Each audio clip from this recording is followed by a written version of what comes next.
मी doctor Kaveri Jayant Jawanjal राष्ट्रसंतांचा विचार आपल्यापुढे सादर करीत आहे. संतांचे विचार सूचक व प्रेरक स्वरूपाचे असतात. त्याकडे आपण दुर्लक्ष केल्यास देश व समाज अधोगतीकडे जातो.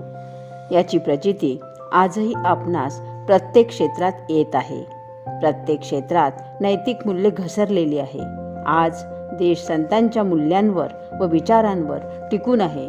आजपर्यंत देशावर समाजावर अनेक संकटे आक्रमणे आली, त्यातून देश व समाज टिकून राहिला आहे. प्रत्येक देशासाठी व समाजासाठी राष्ट्रसंत तुकडोजी महाराजांचा संदेश उपयुक्त आहे. त्यांनी आर्ततेने हा संदेश भारतीयांना दिलेला आहे. प्रत्येक घटकांकडे त्यांनी लक्ष वेधले आहे. राष्ट्रसंत तुकडोजी महाराज यांचा संदेश पुढील प्रमाणे. विश्व शांति का संजीवन मंत्र. मित्रों, जिस देश का शासक धर्महीन हो उस देश की प्रजा धर्मवान रहे, यह बात मेरे दिमाग में बिल्कुल ही नहीं आती.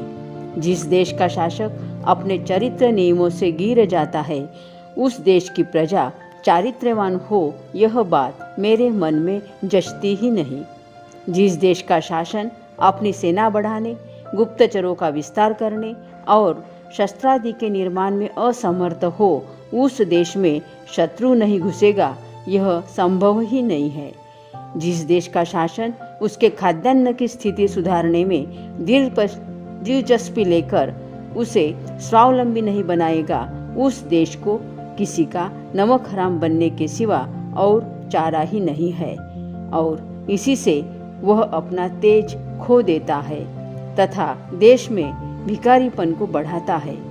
जिस देश की शिक्षण संस्थाएं धर्मवान पुरुषों के द्वारा संचालित नहीं होती, उस देश की प्रजा सुपात्र और संस्कारशील हो, यह बिल्कुल ही असंभव बात है. जिस देश का धर्म त्यागी, तपस्वी, जाति पक्षहीन, शुद्ध सात्विक, आध्यात्मिक वृत्ति से भरे सज्जनों के हाथों नहीं चलेगा, वह देश नास्तिक, सत्कर्महीन, भ्रष्टाचारी, विषयांध और चोर डाकू स्वरूप बन जाएगा. इसमें मुझे बिल्कुल शंका नहीं है. जिस देश का नवयुवक अपने देश की माताओं, बहनों एवं अन्य देवियों को श्रद्धा तथा उच्च भावना से नहीं देखेगा, वह देश की प्रजा को गायों, भैंसों और भेड़ों के सदृश बनाए बिना नहीं छोड़ेगा. जिस देश में मदिरा को खुलेआम मान्यता दी जाएगी, उस देश की मनुष्यता और मान प्रतिष्ठा का कहीं पता नहीं रहेगा. उसकी अपनी वैसी ही प्रतिष्ठा होगी जैसी समाज में नशे में चूर रहने वालों की होती है. जिस देश के आयात निर्यात में भ्रष्टाचार का बोलबाला होगा, उस देश का नाश होने में कोई संदेह है, ऐसा मुझे नहीं लगता. जिस देश की प्रजा एकता से रहना नहीं जानती, उस देश में शत्रु का ही राज्य होता है, भले ही वह जाहिर तौर पर शासक न बने. जिस देश के लोग नौकरी के लिए तड़पते हैं और कष्ट का मुकाबला नहीं करते, वह देश एक दिन आपसी कलह से नष्ट होगा, क्योंकि उस देश के निवासियों को एक दूसरे की अच्छाई सहन ही नहीं होगी. मित्रों, जिस देश का वकील, डॉक्टर, अफसर, अध्यापक, व्यापारी और साहित्यिक सदा पैसों पर ही दृष्टि रखकर चलता है, उस देश में शांति, समृद्धि, स्वास्थ्य, चरित्र कभी अच्छा नहीं रह सकता. जिस देश का प्रचारक, सेवक, उपभोगी बनता हो या बनना चाहता हो, उस देश का भविष्य अंधकार तथा धोखे में है, ऐसा निश्चित मानना चाहिए. और जिस देश का न्यायाधीश पैसे खाता हो, उस देश में न्याय तथा सुधार की तो आशा ही नहीं की जा सकती, ऐसा मेरा स्पष्ट मत है. जिस देश का किसान अपनी खेती को भगवान नहीं मानता और अनन्यता से खेती की सेवा नहीं करता, वह देश को भूखा मारेगा, इसमें कोई संदेह नहीं. जिस देश के मजदूर केवल अपनी भलाई पर भूले रहते हैं, देश को भूल जाते हैं, वह देश एक दिन डिक्टेटर के हाथों में जाएगा. क्योंकि जो मजदूर आज मालिकों से लड़ते हैं वही कल अपने साथियों से लड़कर अपना अकल्याण करेंगे, इसमें मुझे शंका नहीं है। जो राज्य अपने दायरे की, अपनी सीमा की रक्षा नहीं करेगा वह दुनिया के बाजार में बेचा जाएगा, इसमें संदेह नहीं होता।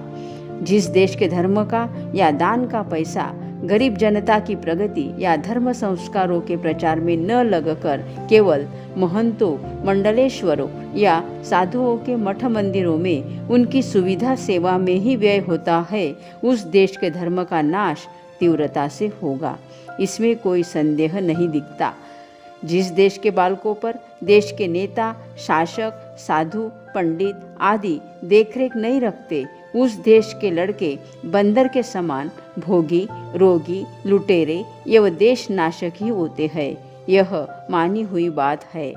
जिस देश के पंथीय, संप्रदायी तथा मतवादी लोग देश की प्रगति की ओर ध्यान देकर सच्चे संयम परायण होकर एकता नहीं रखते, उस देश की साधु संस्थाओं में भ्रष्टाचार, व्यभिचार, अनाचार घुसे बिना नहीं रह सकते, और जिस देश की साधु संस्थाएं भ्रष्ट हो जाती है उस देश को तो भगवान ही बचाए। मैं यह भी साफ कहना चाहता हूँ कि हम किसी भी राजनैतिक पक्ष का द्वेष नहीं करेंगे, किंतु पक्षांधता के मारे देश में अन्याय हो यह सहन करना भी कायरों का ही काम है।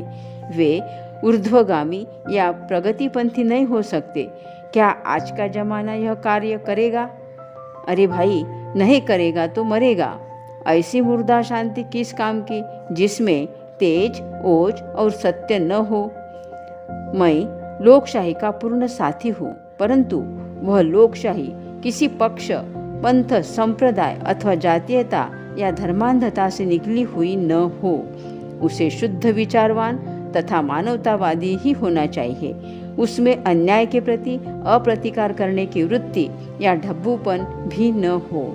उस लोकशाही को बिल्कुल नहीं मानते जो आज के गधे घाट से या बंदर की सर्कस के शिक्षण से निकली हो, जो अपने बाप को बाप न कहे और माँ को भी माँ न समझे, बल्कि वह दुनिया के उन राष्ट्रीय पुरुषों के विचारों से निकली हुई हो जो गरीब जनता के दर्द समझ सकते हैं। भाइयों, अब तो इस देश के गणमान्य तपस्वियों और हृदयवान त्यागी पुरुषों के लिए सोचने का समय इतना समीप आ पहुंचा है कि यदि वे देर करेंगे तो शायद दुनिया युद्ध के दरवाजे पर पहुंच जाएगी, और फिर जैसे रण में खड़ा घोड़ा स्थिर नहीं रहता या हवा से घिरी नैया शांत नहीं रह सकती, वैसा ही मनुष्य का जीवन अशांति का शिकार बन जाएगा। इसलिए जितना जल्दी हो सके इस देश की जनता को आध्यात्मिक स्तर पर जागरूक करके इस देश में एकात्मता को कायम करना, जीवन शुद्धि के साथ देश में शांति बनाए रखने के लिए सहयोगी बनना, यह महान पुण्य कार्य है, ऐसा मैं मानता हूँ। वरील संदेश महाराजांनी सर्वांसाठी आर्ततेने सांगितलेला आहे। महाराजांनी आत्मविश्वासाने भारतासाठी उज्ज्वल भविष्याची कामना सुद्धा केलेली आहे। वंदनीय महाराज एका भजनामध्ये म्हणतात, सच्चे सेवक बनेंगे हम जब आज़ादी को पाएंगे, घर घर में आबादी देकर राम राज्य कहलाएंगे। कौन कहता है भारत होवेगा हैवानों का, गुंडों का, पापियों का, काले बाजार शौकियों का। है यह हवा बदल जाएगी, जोश बढ़ेगा सेवा का। शांति दूत फैलेंगे घर घर, रोम नहीं होगा बाका। घर घर में आबादी देकर राम राज्य कहलाएंगे। धन्यवाद।